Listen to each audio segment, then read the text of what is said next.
important to understand what a trust is and Yeah. what are the different types of trust and what are the potential upsides and downsides of the structure before getting into all that. Look, trust is a legal entity where the trustee is holding the assets on behalf of the beneficiaries, and they're effectively managing all the compliance work as well. There are different types of trust.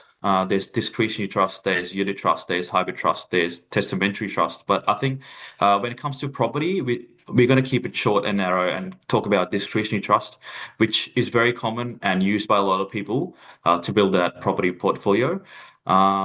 I think just going with the flow, there's potentially a lot of upsides, but there are a lot of downsides as well of having um, that property within that structure. I think the biggest upside has to be that the tax optimization. Um, you have the flexibility as a trustee to distribute the gain from within the trust to certain family members, um, provided all the eligibility criteria are met, which can potentially save thousands of dollars. What I mean by that is, if you were to buy that property in your personal name, you end up paying tax at your tax rate, which can potentially be even 47% in a lot of the cases that we have. So trust provides that flexibility to buy the property within the trust.